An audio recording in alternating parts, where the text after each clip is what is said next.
Então vamos para a palavra de hoje. Abra sua Bíblia em Lucas capítulo 6. E vamos ler do versículo 6 até 11. Lucas 6, 6 a 11. Preste bastante atenção nisso que nós vamos falar. Deus me dê graça para poder expressar o que eu enxergo nesse texto. Então Lucas 6, 6 a 11, diz assim: Sucedeu que em outro sábado entrou ele na sinagoga e ensinava. Ora, achava-se ali um homem cuja mão direita estava ressequida.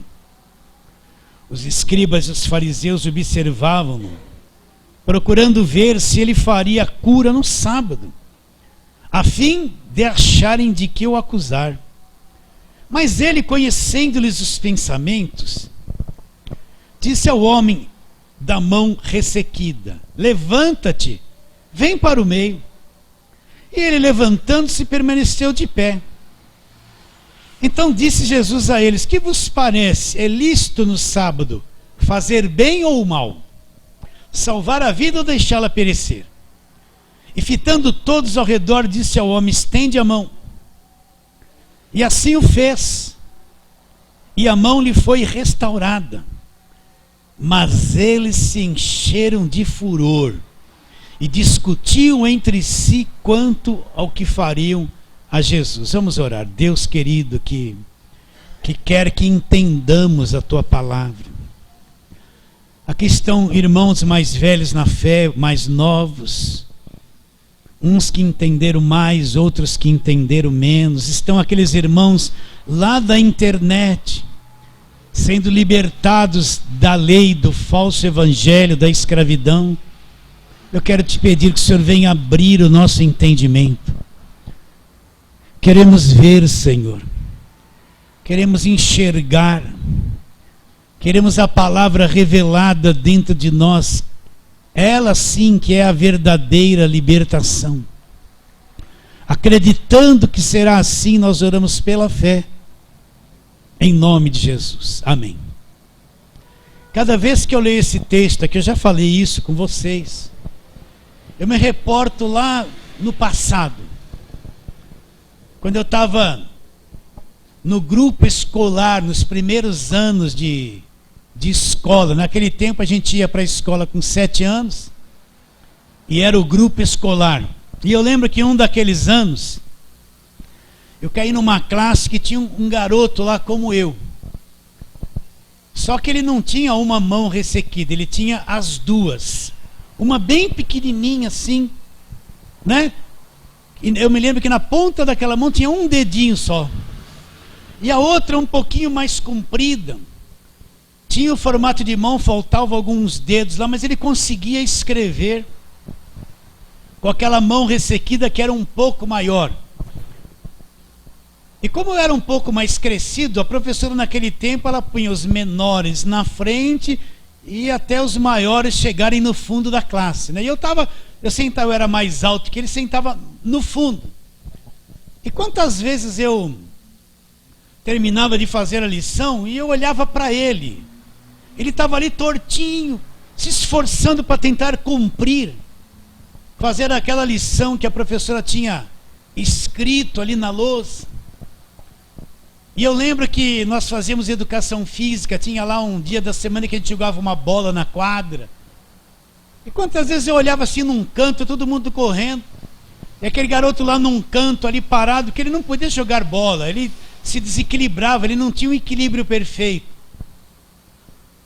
E durante aquele ano inteirinho nós estudamos juntos e eu observei aquele rapaz. Aquela criança, a gente estava com 18 anos ou 9 anos de idade.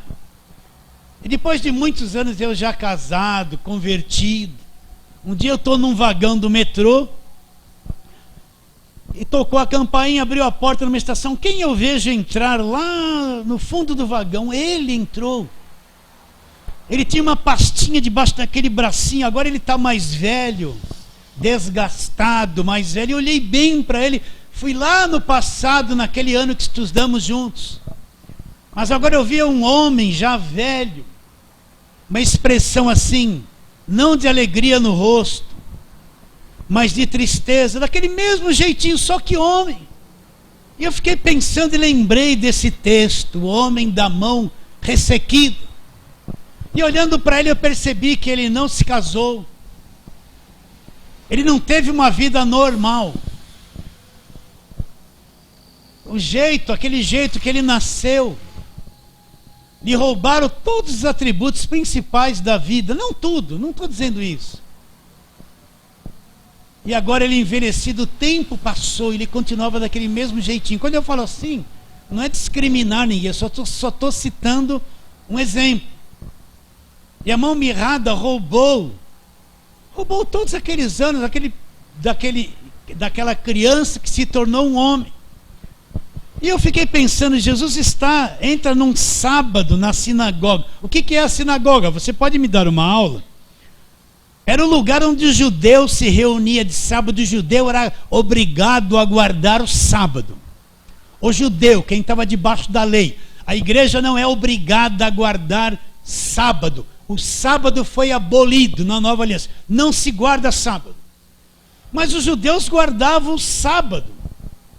E de sábado eles iam para a sinagoga meditar na lei. Ensinar a lei. Estava lá os mestres que iam ensinar a lei, falar sobre a lei para o povo.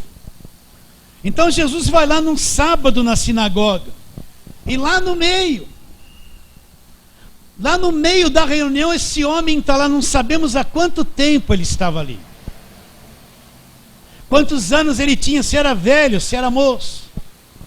Mas uma coisa nós sabemos, tudo aquilo que ele ouviu a respeito da lei na sinagoga não pôde libertá-lo daquela situação que ele vivia. Não pôde libertá-lo. Provavelmente ele era um frequentador todos os sábados da sinagoga. Mas aquilo que a lei, aquilo que eles pregavam e ensinavam, nunca pôde libertá-lo daquela situação. Mas se tratando do mundo espiritual, o que é a mão mirrada? É aquilo que não se desenvolve, não cresce, não evolui. A mão mirrada é a falsa doutrina, o jugo da lei, que prende as pessoas e não solta a vida delas. Pelo contrário, tornam elas escravizadas aos costumes da lei, à religião. E a mão mirrada estava bem ali no lugar de ensino da lei, onde estavam os fariseus, onde estavam os escribas, os mestres da lei. E nada podia fazer para libertar aquele homem da situação. Então vamos um pouquinho lá para o Velho Testamento. Abra lá em Gênesis 41 para ficar bem claro essa mão mirrada, o que eu estou querendo dizer para você. Gênesis 41 é aquele episódio onde José interpreta o sonho de Faraó. Faraó teve um sonho e ele queria que alguém interpretasse o sonho.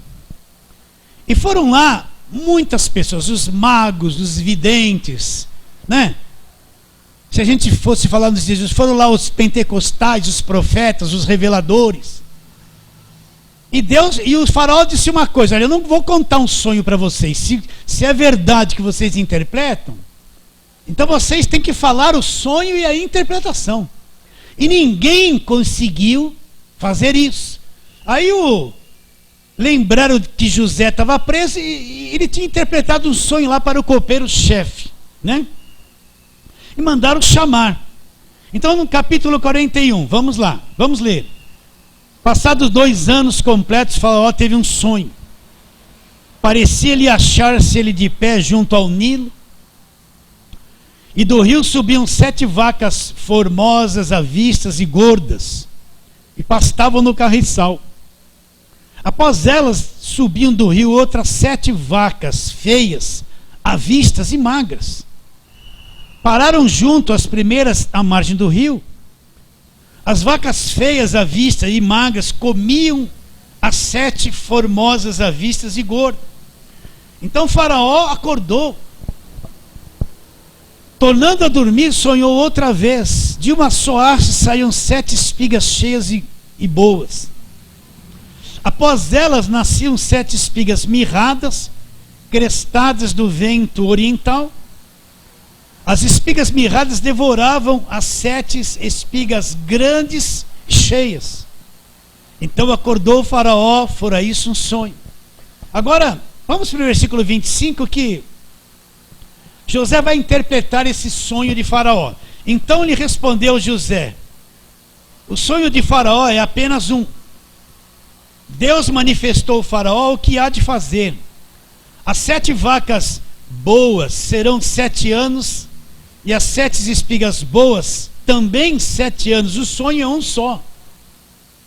As 7 vacas magras e feias, que subiam após as primeiras, serão 7 anos, bem como as 7 espigas mirradas e crestadas do vento oriental, serão 7 anos de fome. Esta é a palavra que acabo de dizer ao faraó, que Deus manifestou ao faraó que há de fazer. Eis aí vem 7 anos de grande abundância por toda a terra do Egito. Seguir-se-ão 7 anos de fome, e toda aquela abundância será esquecida da terra do Egito. A fome consumirá a terra, e não será lembrada a abundância da terra em vista da fome que seguirá, porque será gravíssimo. Só até aí que nos interessa. O que significa então as espigas mirradas e as vacas magras e mirradas? É aquilo que consome o que é bom, aquilo que destrói o que é bom. Então no meio da sinagoga tinha lá uma mão mirrada. E aquele ensino, tudo aquilo que se falava a respeito da lei, não podiam mudar aquela situação. E repito de novo, o que é essa mão mirrada? São as falsas doutrinas, é o jugo da lei, os fardos que são impostos pelos homens, é o falso evangelho que está sendo pregado, que prende as pessoas, não deixam elas se desenvolverem, não deixam elas enxergar o verdadeiro evangelho, não deixam elas crescer, elas se tornam massa de manobra da liderança. Você acredita nisso? É esse evangelho que põe peso, jugo, que controla a vida das pessoas. Isso é mão mirrada. Agora volta lá. Lucas 6. Vamos trabalhar em cima disso. Vamos ver os personagens que estavam lá. Lucas 6.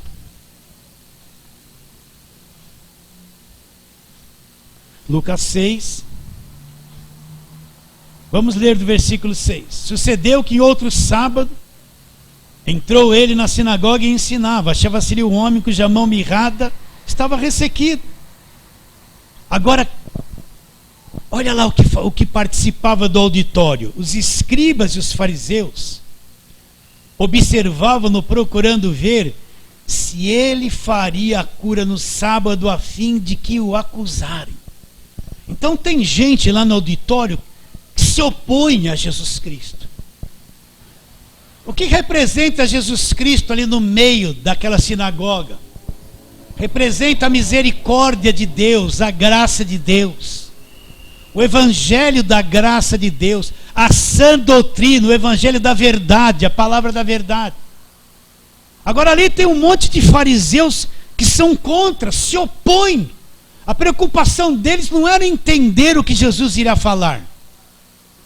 A preocupação deles não era ver um milagre que Jesus poderia fazer, não era aceitar o que Jesus pronunciaria. A preocupação deles era pegar Jesus, era ser contrário a Jesus, tentar prendê-lo em alguma coisa, acusá-lo, porque dentro do coração deles havia uma repugnância muito grande por aquilo que Jesus falava e por aquilo que Jesus fazia. Então, eu afirmo para você, quem vive debaixo de lei tem uma repugnância muito grande pelo evangelho da graça. Você fala que foi liberto, fala que não há mais condenação, você fala sobre a justificação, mas parece que quem está na lei não entende. Ele rejeita, ele tem uma repugnância, porque ele gosta do fardo da lei, ele gosta das campanhas da lei, do jugo da lei, e não tem coração para entender aquilo que o verdadeiro evangelho da graça de Deus prega e ensina. Então Jesus sabe que tem muita gente ali que são os fariseus, que se opõem a ele, que são contra ele, rejeitam aquilo que ele vai falar. Então vamos discorrer um pouquinho sobre os fariseus, porque eles aparecem muito, principalmente em Mateus, Marcos, Lucas e João. Bom, vamos ver um pouquinho sobre eles. Abrem lá em Mateus capítulo 12. Mateus 12. Vamos ver os fariseus aqui. Eles aparecem muitas vezes e eles sempre são contra Jesus. Querem pegar Jesus, querem contrariar Jesus, não conseguem crer no que Jesus fala. Mateus capítulo 12, vamos ler versículo 22 a 24. Mateus 12.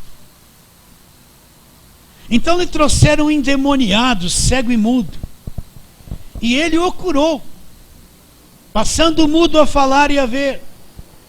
Toda a multidão se admirava, dizendo: este é porventura o filho de Davi?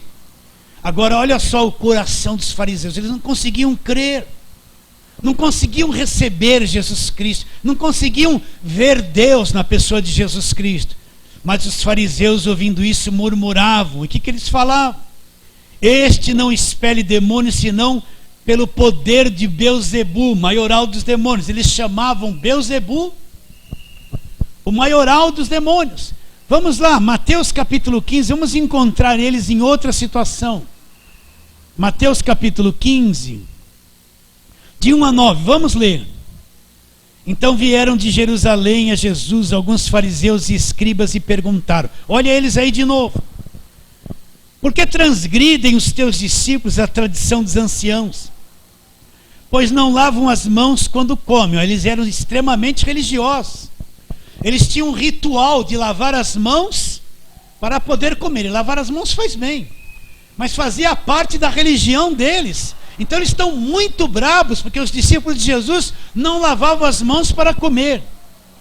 Ele, porém, lhes respondeu: por que transgredis vós também o mandamento de Deus por causa da vossa tradição? Porque Deus ordenou: honra teu pai e tua mãe, e quem maldisser seu pai e a sua mãe seja punido de morte. Mas vós dizeis: se alguém disser a seu pai e a sua mãe, é oferta ao Senhor o que poderias aproveitar de mim, esse jamais honrará seu pai e sua mãe. E assim invalidastes a palavra de Deus por causa da vossa tradição. Vocês entenderam? O que Deus ordenou no mandamento? Honra pai e mãe. Mas o que eles introduziram lá? A doutrina e a tradição deles. Se você disser que o teu pai e a tua mãe poderiam aproveitar de você é uma oferta ao Senhor, então você está desobrigado de honrar pai e mãe, e pela tradição vocês anulam a palavra de Deus. Então quanta coisa, meus irmãos, que pela tradição tem sido anulada a palavra de Deus, pelos costumes que estão dentro da igreja organizada, pelas tradições, pelos comportamentos. Tem um monte de tradição dentro da igreja hoje, que é a tradição da igreja, não tem nada a ver com o evangelho, e isso traz o quê? Anula a palavra de Deus pela tradição. Continua a leitura, olha o que Jesus diz a respeito deles. Versículo 7. Hipócritas. Olha como Jesus foi duro com eles. Hipócritas, bem profetizou Isaías a vosso respeito, dizendo: este povo honra-me com os lábios. Eles falam de Deus, mas seu coração está longe de mim. Então você vê hoje em dia um monte de gente falando de Deus, mas o coração, porque para falar de Deus você precisa estar muito ligado aqui dentro dele. Para falar de Deus você precisa ser honesto, sincero como Deus quer, verdadeiro, falar a verdade, não enganar ninguém, não explorar ninguém, romper com as tradições, com tudo aquilo que é religião que se opõe ao evangelho. Você tem que estar ligado nisso, porque senão não adianta falar de Deus. Como eu posso falar de Deus corrompido por um sistema tradicional? Eu não estou falando a verdade, eu sou um hipócrita, só vivo de aparência. Você entende isso? Para se falar de Deus, primeiro, você tem que conhecê-lo aqui dentro. Pregar o evangelho não é uma aventura qualquer, é uma grande responsabilidade, como de um homem que vai fazer a cirurgia de um coração e um erro pode matar o paciente. Coisas ensinadas erradas atrapalham a mente das pessoas, pode matá-lo espiritualmente. levar ele a crer em coisas que não é a verdade, mantê-lo preso por anos da sua vida. Então o que está escrito? O que Jesus diz? Olha lá. Hipócritas, bem profetizou Isaías ao vosso respeito, dizendo: este povo honra-me com os lábios falam, mas e o coração? Está longe de mim. Em vão me adoram, olha lá, ensinando doutrinas que são o quê? Preceitos de homens. O que você vê nos dias de hoje? Eu vou falar a mesma coisa. Bebe água orada, é o lenço ungido, é a vara de Arão que floresceu, é o banho de descarrego, é o sacrifício, é o voto. Em vão me adoram ensinando doutrinas que são o quê? Preceitos de homens. É tudo em vão. Você pode ter uma igreja abarrotada de gente, achar que está no auge, mas se não estiver falando a verdade, pregando o evangelho, em vão me adoram ensinando o quê? Doutrinas que são o quê?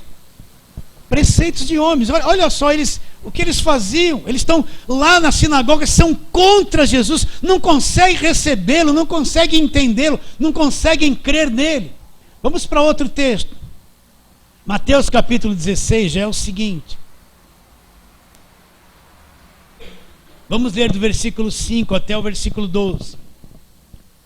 Ora, tendo os discípulos passado para o outro lado, esqueceram de levar pão.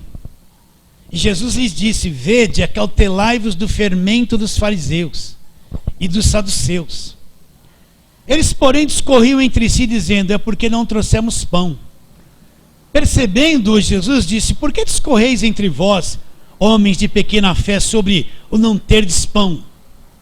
Não compreendeis ainda, nem vos lembrais de 5 pães para 5.000 homens, e quantos cestos tomastes? Nem de 7 pães para 4.000, e de quantos cestos tomastes? Como não compreendeis que não vos falei a respeito de pães, e sim acautelai-vos do fermento dos fariseus e saduceus? Então entenderam que não lhes dissera que se acautelasse de fermento de pães, mas da doutrina dos fariseus e dos saduceus. Então Jesus comparou a doutrina deles como um fermento, uma coisa que leveda, mas tem que se acautelar, uma coisa que faz mal, mas leveda, envolve toda a massa, corrompe. Então Jesus falou: acautelai-vos do que eles ensinam, acautelai-vos. Por isso, preste atenção no que você tem ouvido hoje, desde as músicas que você tem ouvido, até aquilo que você tem assistido na televisão que se chama de evangelho. Presta atenção se não tem um monte de fermento de fariseu sendo injetado na massa do seu coração, vai levedar coisa errada. Presta atenção. Tem coisas que é preferível não ouvir e não assistir, que não tem nada da verdade do evangelho. Vamos para outro texto, Mateus capítulo 23. Olha eles aqui, aqueles que estavam na sinagoga, que se opunham a Jesus, que são contra ele. Mateus 23, 1 a 7. Então falou Jesus às multidões e aos seus discípulos: na cadeira de Moisés se assentaram os escribas e fariseus. Fazei e guardai, pois, tudo que eles vos disserem. Porém não os imiteis com as suas obras, porque dizem e não fazem. Atam fardos pesados e difíceis de carregar, e põem sobre os ombros dos homens. Entretanto, eles mesmos nem com o dedo querem movê-los. Praticam, porém, todas as suas obras com o fim de serem vistos dos homens. Alargam os seus filactérios, alongam as suas franjas. Amam os primeiros lugares nos banquetes, as primeiras cadeiras da sinagoga, as saudações nas praças e os serem chamados mestres pelos homens. Depois você vai lendo esse capítulo inteiro, Jesus vai combatê-lo severamente. Mas o que eles faziam? Jesus disse: eles atam fardo pesado sobre os ombros das pessoas, mas não ajudam as pessoas a carregar nem com a ponta do dedo. Então você vê muito isso hoje. Dá o seu trízimo, o dízimo 2 vezes. Uns são espertos e falam assim: O dízimo é lei, é obrigado. Agora, a graça é a segunda oferta, do tamanho do dízimo que você tem que dar. Faça o seu voto, faça o seu sacrifício, dá tudo que tem, faça isso. Atam fardos pesados sobre as pessoas, que pesam, cobram delas tudo isso. Mas eles mesmos não praticam nada disso. Eles não ajudam elas a carregar nem com a pontinha do dedo. Vocês estão entendendo quem eles são? Sim ou não? A pior coisa, um dia nós estaremos diante de Deus e vai ser provado tudo que nós falamos e pregamos. Vai ser. Lá diante de Deus não vai ter o jeitinho brasileiro. Lá não vai ter nenhum político brasileiro. E diante de Jesus nós vamos ser, só no olhar dele, nós vamos saber se falamos a verdade ou não. Então a pior coisa, meus irmãos, é você estar num lugar que põe jugo sobre as pessoas, que exploram as pessoas, que põe fardos pesados. Não é? Você já tentou carregar um peso acima das tuas forças? Você fica comprimido, prende o pulmão, aquilo desgasta o teu corpo. É assim carregar os fardos pesados da religião. E quem vive debaixo de um jugo desse não é feliz, está confuso, está oprimido, está atrapalhado, está desgostoso, não tem paz, não sabe e nem conhece a alegria da salvação. Agora o que eles gostavam? Eles gostavam disso, praticam, versículo 5, praticam porém todas as suas obras, eles praticam as suas obras com o fim de serem vistos pelos homens. Alongam os seus filactérios e alongam as suas franjas. Eles iam com aqueles vestidões todos, aquelas franjas todas, alongavam tudo aquilo, né? Hoje em dia eles não aparecem assim. Eles aparecem com uma coisinha na cabeça, que nem um lençol aqui no ombro, tentando ser judeus, mas não vão ser judeus. E faça o seu sacrifício em nome de Jesus. Não é assim? Mesma coisa. Eles vêm com as suas roupagens todas trabalhadas. Eles amam isso. E o que mais ele diz? Amam o primeiro lugar nos banquetes. Gostam de estarem nos primeiros lugares, serem vistos pelas pessoas. As primeiras cadeiras na sinagoga, né? Deixa eu brincar com as pessoas. O pastor está pregando. E por trás dele tem um monte de cadeira de homem velho, gordo, de paletó e gravata, tudo assim. Os santarrões, fala a verdade. Você não vê isso? O pastor está pregando, lá atrás tem um conselho de gente tudo assim, provando, olhando para tudo. Eles são santos, estão lá em cima, o resto não são. Eles gostam. Não é assim?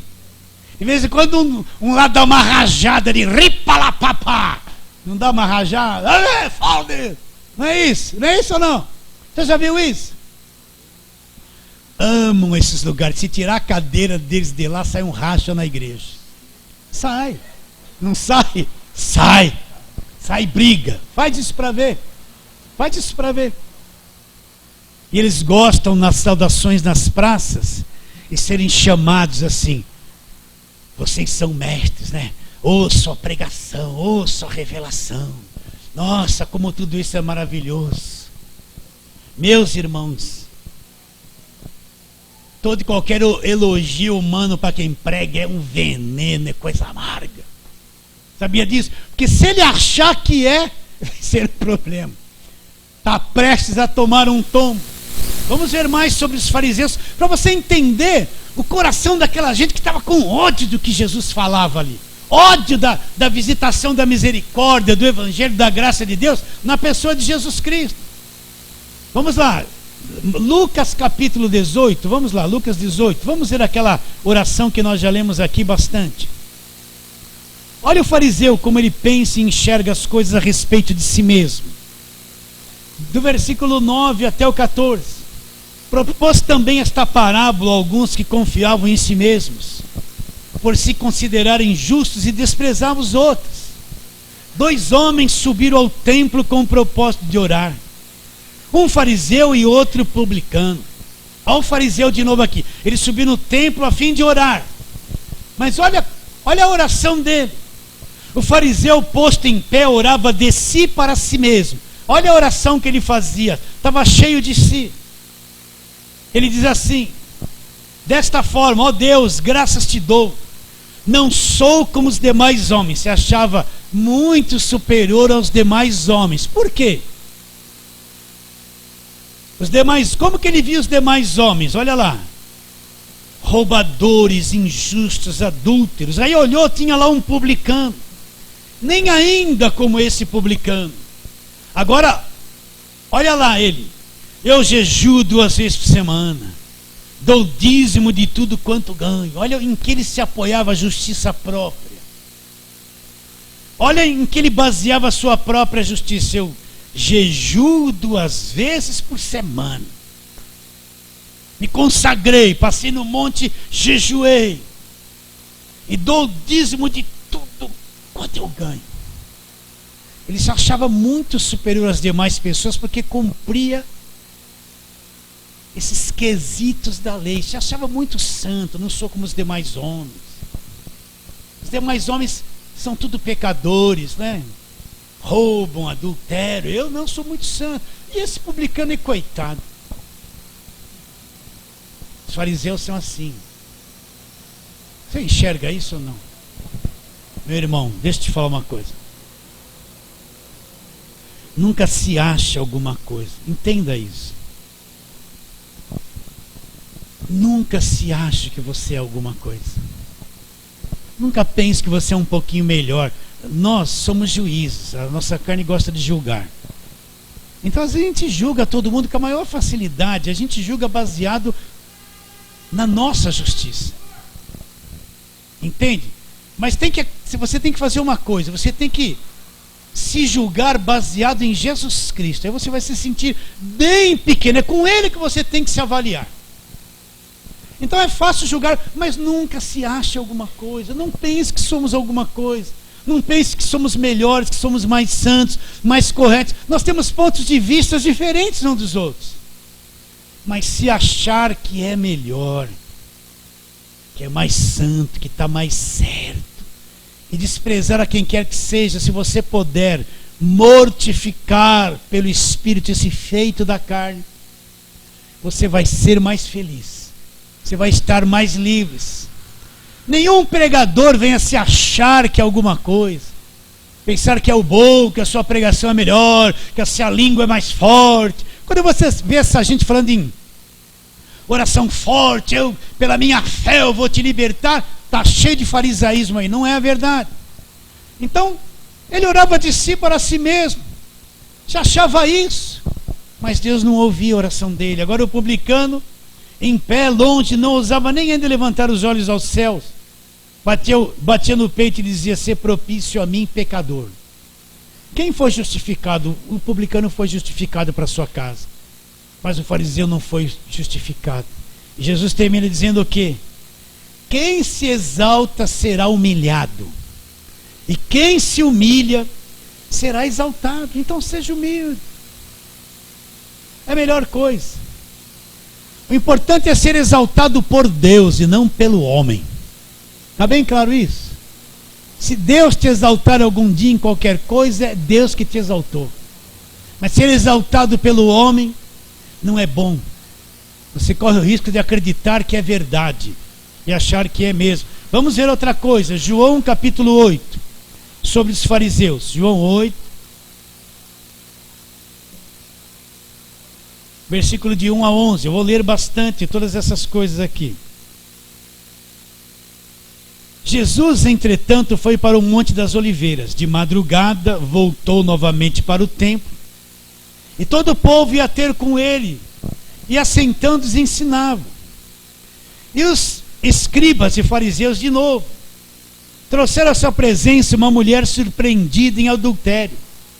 E fazendo-a ficar em pé no meio de todos, disseram a Jesus: mestre, esta mulher foi apanhada em flagrante adultério. Na lei nos mandou Moisés que tais mulheres sejam apedrejadas. Tu, pois, que dizes? Isto dizia a eles, tentando para ver ter com que o acusarem. Mas Jesus, inclinando, escrevia na terra com o dedo. Como insistisse na pergunta, João 8, 7 agora. Jesus se levantou e lhes disse: aquele que dentre vós estiver sem pecado, seja o primeiro que atire a pedra. E tornando a inclinar-se, continuou a escrever no chão. Mas ouvindo eles esta resposta e acusados pela própria consciência, foram se retirando um por um, a começar pelos mais velhos até os últimos, ficando só Jesus e a mulher no meio onde estavam. Erguendo-se Jesus e não vendo ninguém mais além da mulher, perguntou-lhe: mulher, onde estão aqueles que teus acusadores? Ninguém te condenou? Respondeu ela: ninguém, Senhor.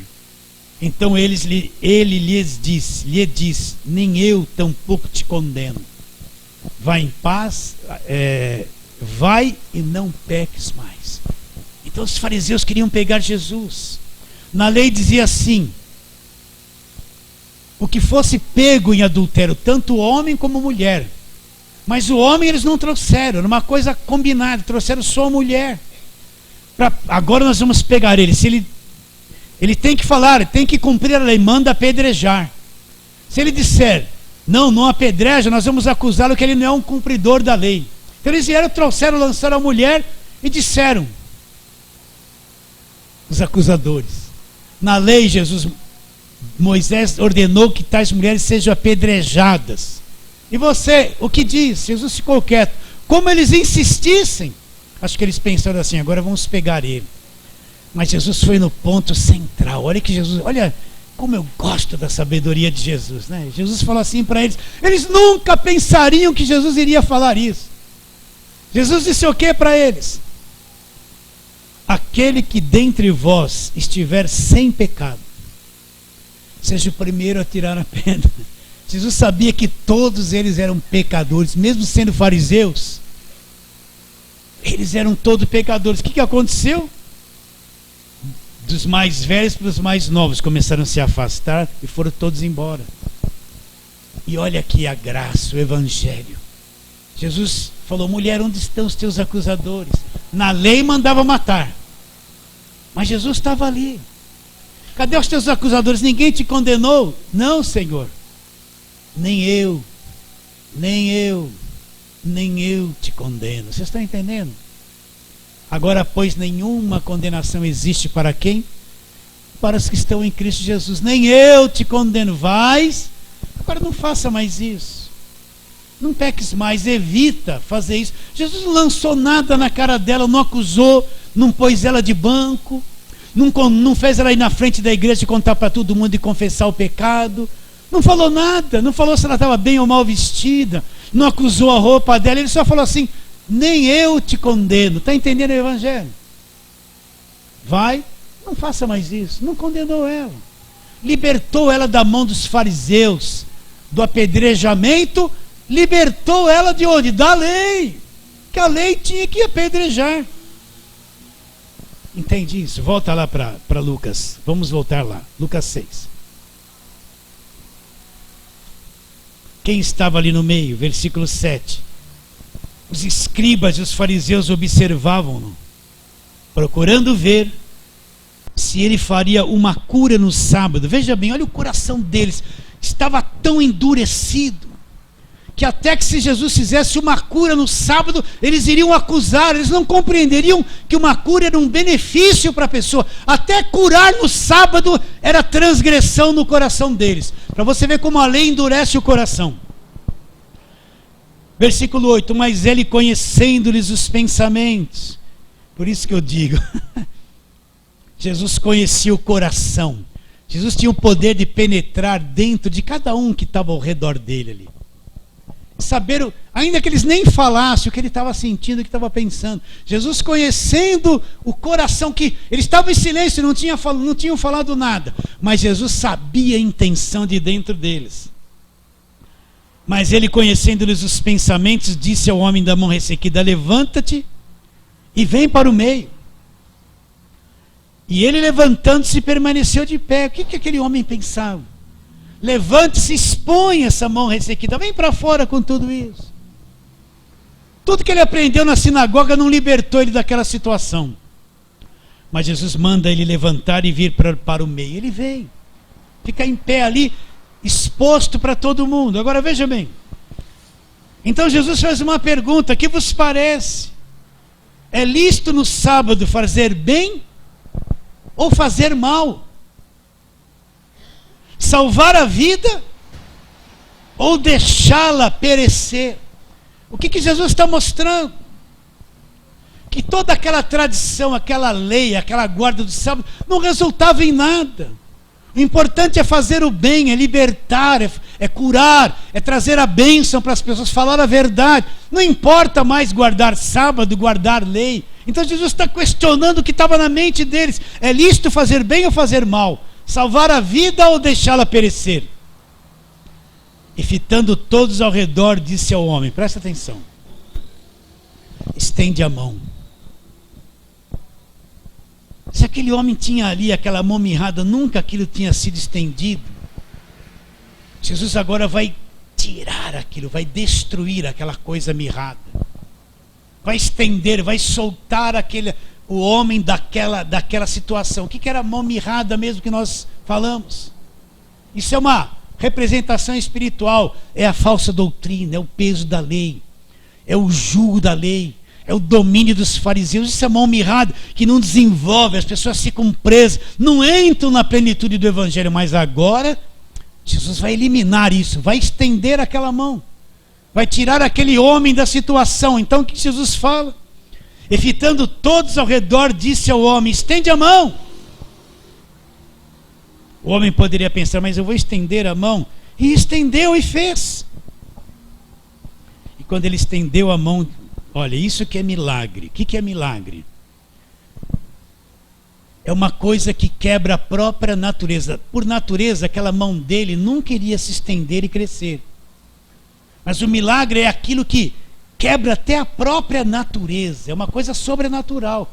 Quando ele foi estender a mão, ninguém foi agarrar o braço dele, puxar, tirar ele da cadeira de roda. Aí ele saiu tudo torto assim na cadeira de roda. Dá glória, milagre! Ele voltou e sentou e foi embora na cadeira. Quando ele estendeu a mão, olha a graça de Deus. Olha Jesus, o evangelho. Quando ele fez assim o braço, estendeu, ficou bonzinho instantaneamente. Foi restaurada a mão. Vocês entendem isso? Então, para isso que Jesus Cristo veio, presta atenção. Ele veio eliminar tudo aquilo que prende o homem, que escraviza o homem, a religião. Nos tirar das mãos dos fariseus, dos saduceus. Falou para hoje do nosso tempo. Nos libertar dos exploradores, dos dominadores, dos falsos profetas. Ele veio estabelecer a graça de Deus, libertar o homem da mão do diabo, do cativeiro, para sempre. Acredita isso ou não? Então o homem estendeu a mão. Não precisou passar óleo, não precisou tomar banho de água do Rio Jordão, não precisou fazer oração forte, ninguém gritou, sapateou, bateu o pé no chão e falou, que nem nós vemos. Não precisou nada disso, ele só precisou fazer assim. E a mão lhe foi restaurada. Entende isso? Jesus põe ele dentro de uma nova dimensão. A dimensão do evangelho, da graça de Deus, da misericórdia de Deus. Libertou ele daquela situação. Então é assim. É assim. Quantas vezes no passado nós passamos anos numa mão mirrada ali, ó. Olha bem, aprisionado nos costumes, na mão de pessoas que não nos pregaram o evangelho, que puseram peso. E eu vou dizer para você, muitos atrapalharam a nossa vida, destruíram coisas na nossa vida por aquilo que pregaram e exigiram. Muitos atrapalharam a vida de outras pessoas que passaram pela mão dele. Não ajudaram, mas atrapalharam, causaram dano na vida de pessoas, dependendo de onde veio, de onde viveu. Mas Jesus veio para libertar. Então, quando a pessoa entende o evangelho, tudo aquilo que era mirrado, atrofiado, as vacas magras que destruíam as vacas gordas, as espigas mirradas que consumiam as espigas gordas, os anos de fome, de miséria foram destruídos por Cristo na cruz. Sim ou não? E a mão do homem foi restaurada. Imagine a alegria, o gozo, a satisfação que ele teve de ter a mão restaurada. Mas não somente isso. Ele descobriu Jesus e a grande misericórdia de Deus na presença dele. Agora olha o coração daqueles que estavam, dos fariseus. Em vez de se alegrar, de acreditar, de se alimentar daquilo, largar a religião e crer em Jesus Cristo, o que eles fizeram? Mas eles se encheram de furor, ficaram com ira. Eles viram o braço do homem estender, mas não conseguiam crer. Eram da religião. Mas eles se encheram de furor e discutiam entre si quanto ao que fariam a Jesus. Nós vamos ver lá na frente que eles conspiravam em matar Jesus. Então, meu irmão, você que entendeu o Evangelho, seja feliz.